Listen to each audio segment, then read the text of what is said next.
The stars were never silent. Everyday signals, messages, and transmissions filled the galaxy, traders sending routes, soldiers sending orders, lovers sending words across the endless dark. And among them all, Earth was one of the loudest voices. Humans always spoke. They explored, they argued, they dreamed. Their voice was always there in the galactic network. Every alien race knew the humans as noisy, curious, and a little dangerous. They were everywhere: colonies, science outposts, and deep space missions. Then one morning the noise stopped. At first no one noticed. The galaxy was big, and sometimes systems went offline for maintenance. But after a few days, small traders who normally talked to human colonies reported no response. Communication buoys went silent. The great orbital stations stopped broadcasting. The humans had simply vanished in the Great Hall of the Galactic Council. The delegates gathered. Hundreds of species filled the air with confused voices. Perhaps they destroyed themselves, said one cold insect-like delegate. They always talked about war. Maybe their sun exploded, guessed another, but others shook their heads. The human sun, soul, was stable. No disaster signals. No SOS. Nothing at all. Silence. That was the strangest thing. Even in death, humans made noise. They fought, screamed, called for help. But now, the entire Earth system, the cradle of humanity, was quiet like a grave. So the Council voted to send a scout team, a small ship. Liverin left orbit and entered hyperspace toward the Sol system. It carried drones, scanners, and 3 brave explorers from 3 different worlds. Their orders were simple: find out what happened to Earth. The journey took 3 days. When they exited hyperspace, they expected to see the familiar glow of the human sun, with Earth and Mars circling around it, but they saw nothing. The sun was there, burning bright and calm. Mars was there too, silent and red. But where Earth should have been, there was only empty space. No planet. No debris. No moon. Only a faint shimmer, like light bending around an invisible sphere. The captain of the Viren, tall reptilian officer named Carr, ordered a scan. The results came back impossible. Mass readings confirmed that something had been there only days ago. But now, not even dust remained. Where is it? One of his crew whispered. Carr didn't answer. He couldn't. The scanners picked up energy residue, a strange signature that looked nothing like any known technology. It pulsed in rhythmic waves, as if alive. They tried to send a probe into the shimmer. It vanished instantly. No explosion, no transmission. Gone. When Carr returned to the Council, the delegates laughed at first. Planets don't disappear, they said. Maybe you miscalculated.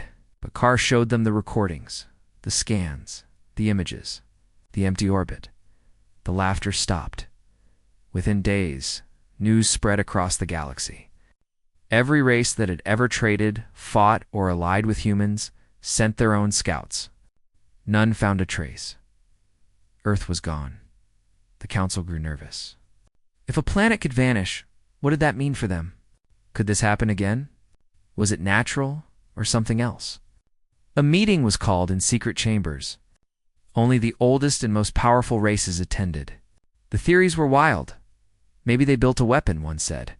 Maybe they angered the stars. Maybe they found a way to hide. Then, from the shadows, an elder creature, one of the first species to meet humans, spoke slowly. I warned you all, he said. They were learning things too fast. They studied forbidden relics, black holes, time folds. They asked questions even our scientists feared to ask. He looked around the silent room. What if, he said, they found the answers? No one spoke. For the first time, the Council felt something they rarely felt: fear. Weeks passed. The solar system remained empty. Human colonies outside Earth began to fail. Their energy cores shut down, their food systems collapsed, as if some invisible command had turned them off. And then the messages began. At first, just whispers, signals too faint to track. Words that broke through static, caught by deep space relays. Do not follow. Not safe. They are awake. The Council didn't know what it meant. Some thought it was survivors. Others thought it was a trap. One brave ship, a mercenary freighter called Red Whisper, decided to go where the Viren had found the shimmer.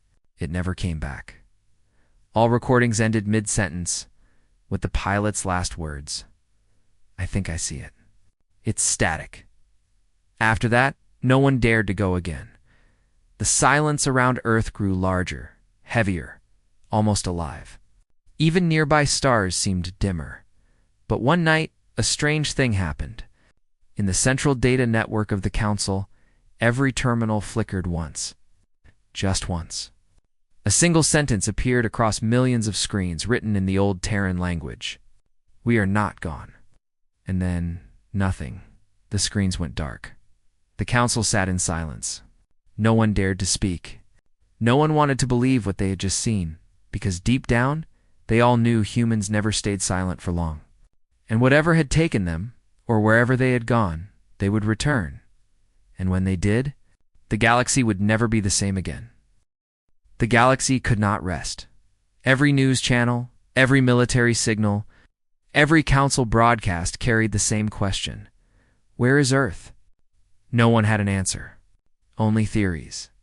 Only fear. For the first time in centuries, the Galactic Council held an emergency meeting that lasted 3 days without a break. Delegates from hundreds of worlds argued, shouted, and accused each other. Humans did this to themselves.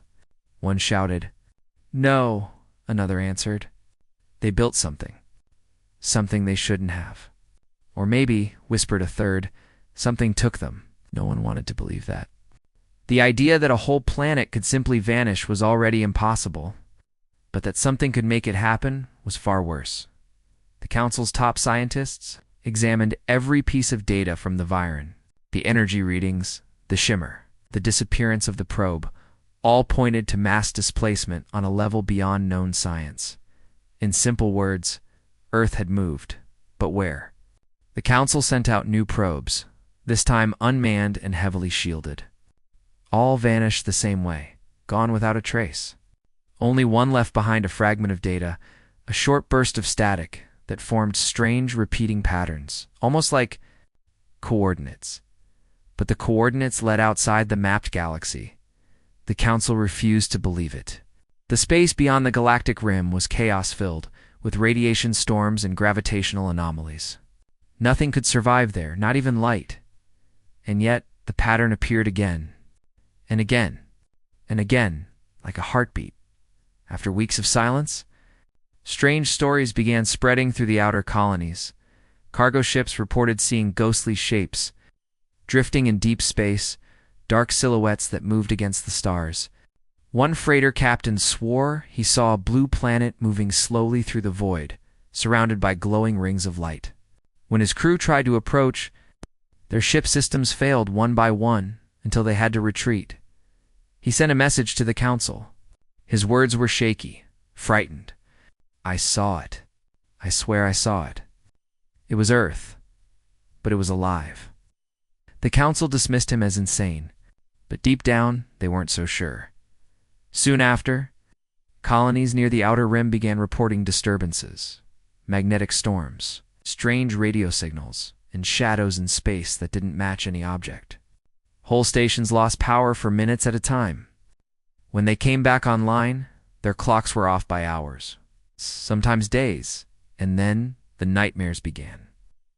Crew members reported hearing whispers through their comms, voices speaking in human languages, repeating the same words: "Do not follow. Do not search. It's not safe." The words matched the faint distress signal detected weeks earlier. The message seemed to come from everywhere and nowhere. The Council started to panic. Entire sectors demanded military protection. Armies were placed on alert. For the first time in generations, fear united the galaxy, not in war, but in dread. They called it the Earth's silence. Even species that had once laughed at humans now spoke their name with respect or terror. Because if humans had found a way to move their entire planet, what else could they do? A group of scientists from the Orion cluster tried to recreate the strange energy signature found near Earth's last known location. They built a small-scale generator and activated it inside a research station. For a moment, everything seemed normal. Then their instruments began to melt. Lights flickered. Space around them folded. The station disappeared from every radar. Gone, just like Earth. When rescue ships arrived days later, they found nothing. Not even dust. That was when the Council officially banned all research related to spatial shift energy. But rumors said the humans had already mastered it, and perhaps something greater. In private meetings, the leaders of the major races debated their next move. "We must prepare," said the Chancellor Varen Prime. "If the humans return, they could be a threat." But the elder from the Shiri domain shook his head slowly. "You don't understand," he said. "Humans are not the threat. Whatever made them leave, that is what we should fear." The room fell silent. Across the galaxy, a strange feeling began to spread. A cold, quiet dread that no one could explain. The stars themselves seemed to grow dimmer, and then one night, a deep space sensor in the neutral zone detected something impossible. A pulse, not a signal, not a ship. A massive energy wave stretching across half the galaxy, gentle, steady, rhythmic. It lasted only seconds, but every sensor recognized the same energy signature. The same pulse that was last recorded near Earth's orbit. The humans had done something. Something vast. The Council didn't tell the public, but among themselves, they whispered what everyone was thinking. If they can move their world, where did they go? For the first time in history, the Great Council, the rulers of 1,000 species, looked up at the stars. Not with pride, but with fear, because somewhere out there, in the endless dark, Earth was no longer silent. It was waiting, and whatever reason it had for leaving, the galaxy knew it was better not to find out. It had been 10 years since Earth disappeared. 10 long years, and still no one understood how or why. Most people tried to move on. The trade routes were reopened. The colonies rebuilt their alliances, but even after a decade, the name Earth was spoken only in whispers, like a ghost story told to frighten children. Still, the fear never left. Ships that passed through the old solar sector reported strange readings, cold zones, light distortions, and sounds like whispering through the radio. Some swore they saw shadows of continents flicker in the void, as if the planet itself was half there, half not. Most dismissed it as madness. But then came the signal. A mining ship named Valkan. 12 picked up a transmission while crossing the dark edges of known space. It wasn't a normal signal. It was a series of rhythmic pulses. It's almost like a heartbeat. The ship's computer translated it into audio, and a voice spoke through static. "Do not follow. Do not search. It's not safe." The same message the Council had received years before, but this time there was more. At the end of the signal, a faint human voice whispered, "We failed to contain it." Wait. The Valkan. 12 tried to transmit the coordinates. But before they could finish, their systems shut down completely. When rescue ships found them 3 weeks later, the entire crew was missing. The ship drifted empty through space. Lights off, air cold. The log files were still running, though. The last entry read, "Something is out there with us." The Council tried to keep it secret, but nothing stayed hidden for long. Soon, half the galaxy knew that the humans were still sending messages, warnings, and with every new whisper, fear grew. A few brave explorers decided to follow the signal. They were smugglers, bounty hunters, and outlaws, people who didn't fear death. They called themselves the Seekers. Their leader was a woman named Kayla Dre. Once a soldier who fought beside human fleets decades ago, she still carried an old Terran medal on her jacket, a symbol of loyalty and memory. "Humans saved my world once," she told her crew. "If they're alive, we owe it to them to find out what happened." The Seeker's light left port and entered the dark edges beyond the mapped galaxy, the same direction where the strange coordinates pointed. For weeks, they found nothing. Empty space.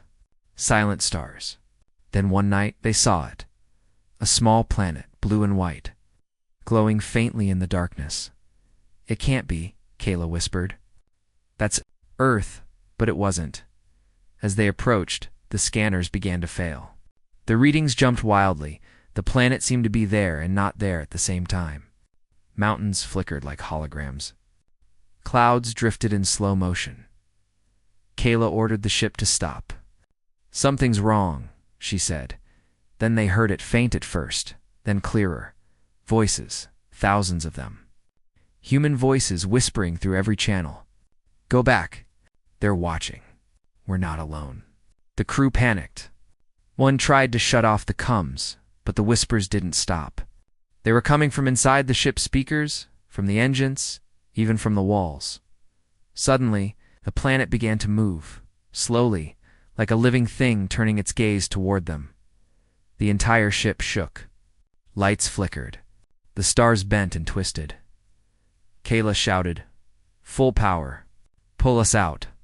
The Seeker's light jumped to hyperspace, barely escaping. But when they came out on the other side, half their crew was gone, vanished without a trace.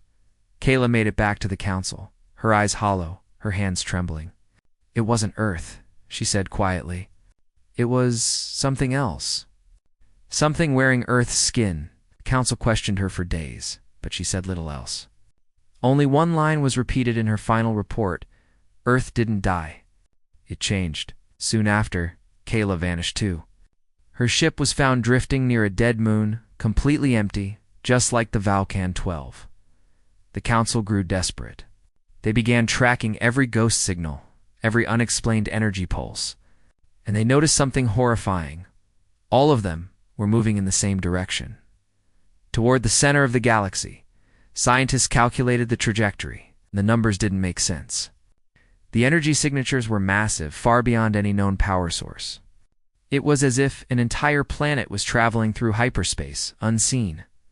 Impossible, said one scientist. But deep down, they all knew what it meant. Earth was moving, and it was coming back. That night, in the council's secure chamber, an old recording from the early human days played again.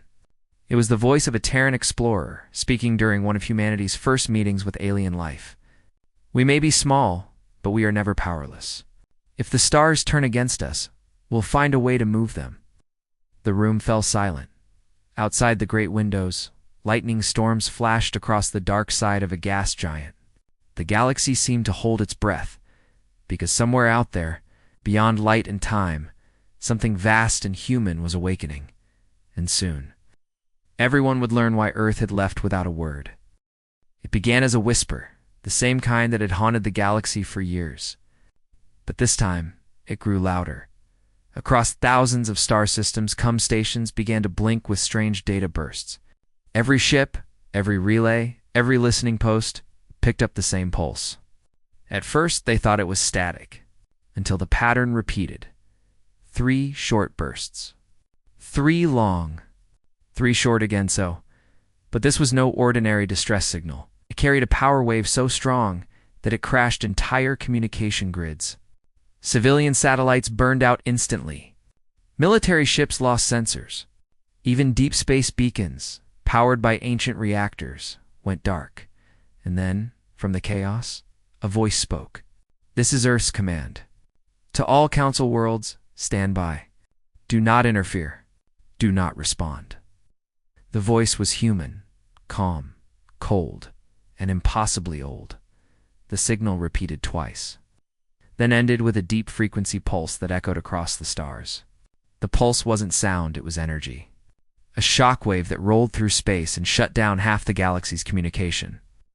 Network for 24 hours, when systems came back online. Every ship that had tried to trace the origin reported the same thing. Their coordinates were scrambled. They hadn't just lost the signal. They had lost their place in the stars. The council called an emergency session. What do they mean, do not interfere? Shouted one delegate. Is it really them? Asked another. It could be an imposter. But the oldest among them, the Shiri elder, just whispered, no, it's them. And they don't sound friendly. In the following days, strange phenomena spread across the galaxy. Hyperlanes, the main travel paths through space, began to shift. Ships traveling through them reported seeing flashes of blue light and hearing faint human voices whispering, "And there comes. They're back. Run while you can. It's already too late." Entire fleets began rerouting to safer zones. The smaller nations went into hiding. No one wanted to be the first to face whatever Earth had become. Then came the second signal. It wasn't sent through normal channels. It came through the very fabric of space. Every starship captain, every navigator, every AI core felt it at the same time, a deep hum that resonated through metal and bone. It wasn't just heard, it was felt. The Council's scientists tried to analyze it, but their systems overloaded. All they could capture was a single visual frame, an image burned into the data itself. It showed a planet, wrapped in bright blue light, surrounded by massive orbital structures shaped like wings. At its core burned a white glow, like a heart of fire. Below the image were 3 words, written in Old Terran script: "We are home." Panic spread like wildfire. If Earth had returned, where was it now? The coordinates in the image didn't match any known system. But the Council's deep scanners soon found something impossible, a new object. Massive and spherical, drifting just outside the galactic center. It wasn't a planet. It was a fortress the size of a world. Thousands of smaller signals surrounded it, moving in perfect formation. When the Council magnified the data, they saw shapes, ships, human ships. But these were nothing like the old Terran fleets. They were vast, sleek, silent. They glowed faintly with the same blue light that had wrapped the missing Earth. The human fleet didn't broadcast identification codes. They didn't respond to hails. They simply moved slow, steady, purposeful, as if testing the space around them. Finally, a single transmission reached the Council. It came directly to the chamber's central comms. The voice was unmistakably human, deep, calm, commanding. "We told you not to search." The chamber fell silent. "You opened the gate," the voice continued. "Now you will understand what fear means." Then the feed cut off. In the hours that followed, the outer sectors near the galactic rim went dark.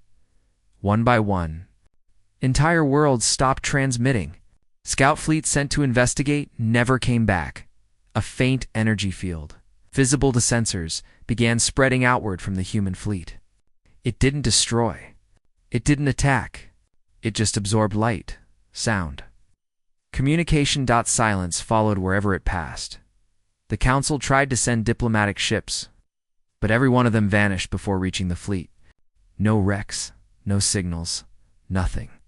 For the first time in recorded history, the Galactic Council's military stood ready for war, not against rebels, not against each other, but against humans. But deep down, they knew the truth. No army could stop a force that could move an entire planet. One admiral spoke softly as the alarms echoed through the command halls. They didn't disappear because they were defeated. They left to prepare.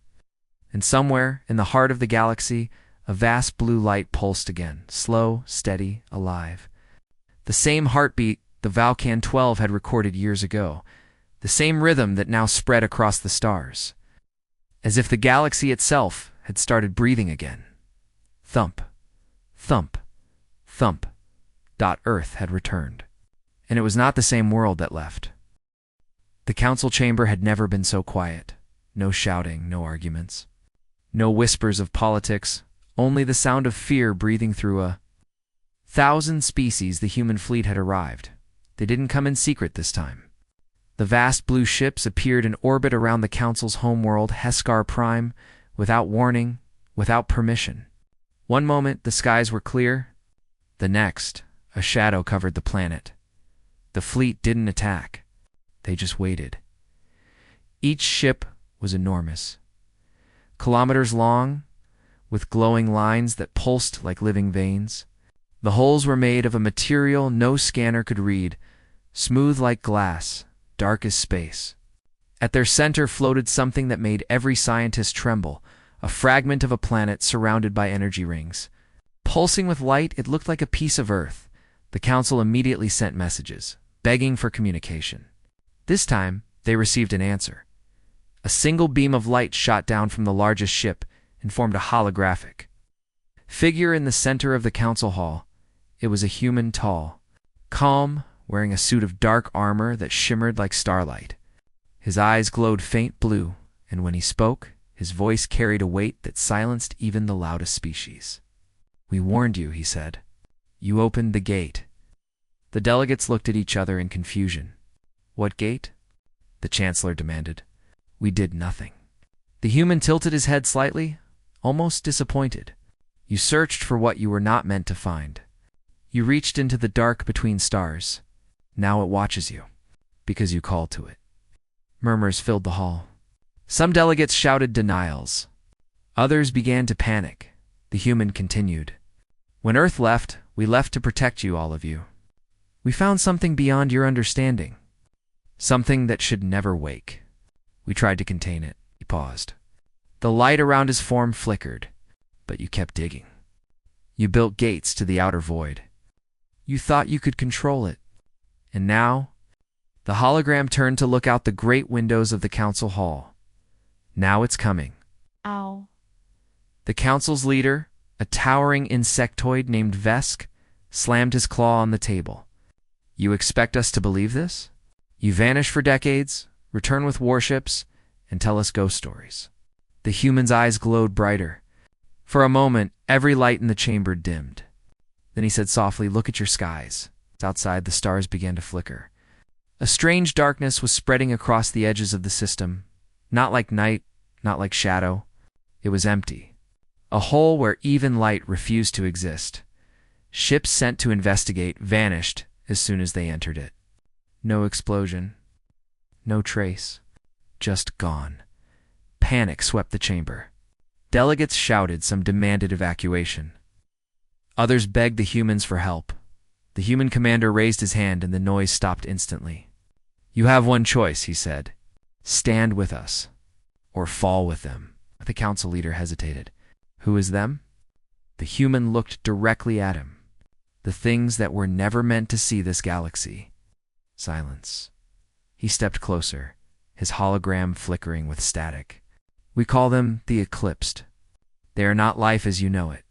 They do not think. They do not feel. They only consume stars, planets, entire timelines. We found their prison. And you opened the door." Vesk's voice cracked. "Why should we trust you?" The human's face hardened. "Because we already fought them once. And we won." Gasps echoed through the chamber. "But to win," he said quietly, "we paid a price. Earth was moved out of time. We rebuilt ourselves. We learned to fight the darkness not with power, but with will." He looked around at the faces of every alien leader, the proud, the powerful, the ancient, all now trembling in silence. "You once called humans dangerous," he said. "You were right.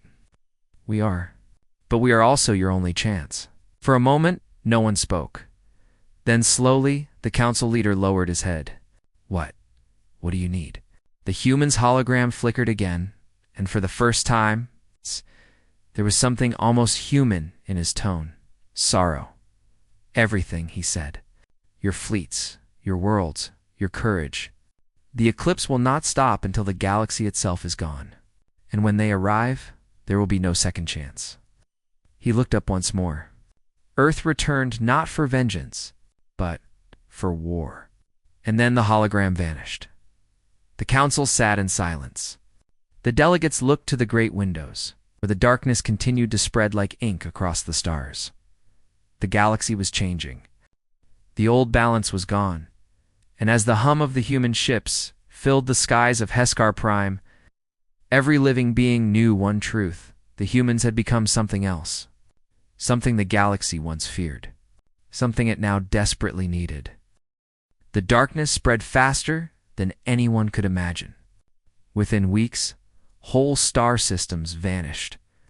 Suns dimmed and died. Worlds went silent. It wasn't war. It was erasure. The humans had called them the Eclipsed, and now the galaxy saw why. Wherever they passed, light itself seemed to fade. Ships disappeared before they could fire. Energy weapons failed. Shields melted like paper. The council tried to fight back. Fleets from hundreds of races united, thousands of ships in formation, shining like a river of light. For the first time in history, The galaxy stood as one. It wasn't enough. The eclipsed came like a storm of shadows, shapeless, endless, feeding on power itself. Their forms were impossible to describe, like living darkness wrapped in lightning. No scanners could read them. No weapons could track them. Every blast of plasma only made them stronger. Every engine pulse only fed them more energy. Planets burned. Stations fell. Hope began to die. Then Earth moved. The human fleet silent until that moment activated. The stars themselves seemed to bend as their ships formed a vast, perfect line between the darkness and the council worlds. From the center of their formation, the great blue planet appeared, Earth reborn. But this Earth was not like before. It glowed with swirling energy fields, its surface wrapped in armor and rings of light. It looked alive, like a beating heart of a god. The humans spoke once, across all frequencies, "Fall behind us. Do not interfere." The council fleets obeyed. And then, the war began. The human ships unleashed beams of energy unlike anything seen before. Silent, colorless, pure. The shots didn't explode. They erased the darkness.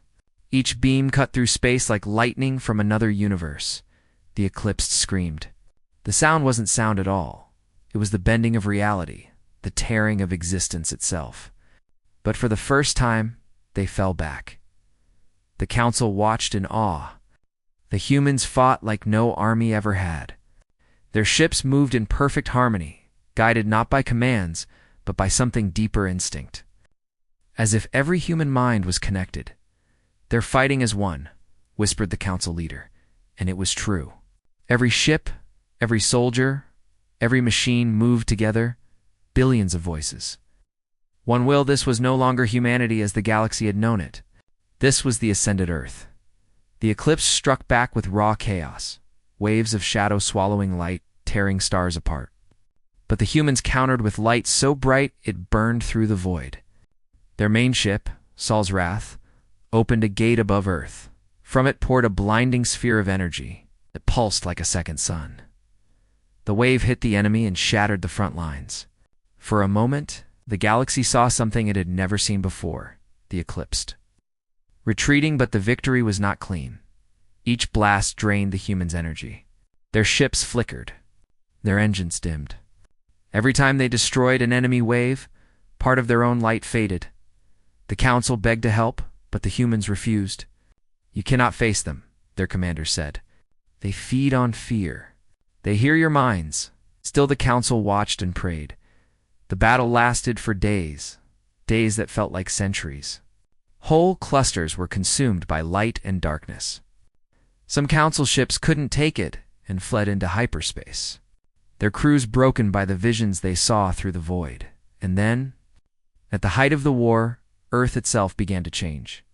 The blue glow around it grew brighter, hotter, until even sensors had to shut down to avoid burning out. From its surface, thousands of energy columns rose like pillars of light. Each column turned into a ship, forged instantly. Built from the planet's own energy, they're creating ships from Earth itself, whispered one observer. The human fleet grew tenfold in a single, blinding wave. The new ships charged forward. They dove into the heart of the darkness. Engines burning white, and for the first time since the war began, the void screamed and broke. The eclipsed shattered, their black forms dissolving into sparks. Space began to clear. Light returned. When the final echo of battle ended, the galaxy was silent. The eclipsed were gone. The stars shone again, but Earth was no longer where it had been. The planet had vanished once more, leaving behind only a glowing scar in space, a mark of energy shaped like a human hand. The council sent signals. No reply. They scanned the scar. But it only emitted a single pulse every few minutes. Soft, slow, rhythmic, thump, thump, like a heartbeat. The council leader spoke quietly. Staring at the fading light where Earth once stood, "They didn't fight to conquer," he said. "They fought to protect us." "All of us," another replied, voice trembling. "Then where did they go?" No one answered. In the silence that followed, the stars themselves seemed to listen. Some said Earth had been destroyed. Others believed it had moved again, this time beyond the galaxy, to guard the darkness from ever returning. But one message arrived days later. Carried through an unknown frequency, a human voice, soft but clear. The gate is sealed. You are safe. Remember who you are. We protect the living, even from what lives beyond death. And then silence again. The humans were gone. But their legend had just begun. The darkness spread faster than anyone could imagine. Within weeks, whole star systems vanished. Suns dimmed and died. Worlds went silent. It wasn't war. It was erasure. The humans had called them the eclipsed, and now the galaxy saw why. Wherever they passed, light itself seemed to fade. Ships disappeared before they could fire. Energy weapons failed. Shields melted like paper. The Council tried to fight back. Fleets from hundreds of races united, thousands of ships in formation, shining like a river of light. For the first time in history, the galaxy stood as one. It wasn't enough. The eclipsed came like a storm of shadows, shapeless, endless, feeding on power itself. Their forms were impossible to describe, like living darkness wrapped in lightning. No scanners could read them. No weapons could track them. Every blast of plasma only made them stronger. Every engine pulse only fed them more energy. Planets burned. Stations fell. Hope began to die. Then Earth moved. The human fleet silent until that moment activated. The stars themselves seemed to bend as their ships formed a vast, perfect line between the darkness and the Council worlds. From the center of their formation, the great blue planet appeared, Earth reborn. But this Earth was not like before. It glowed with swirling energy fields, its surface wrapped in armor and rings of light. It looked alive, like a beating heart of a god.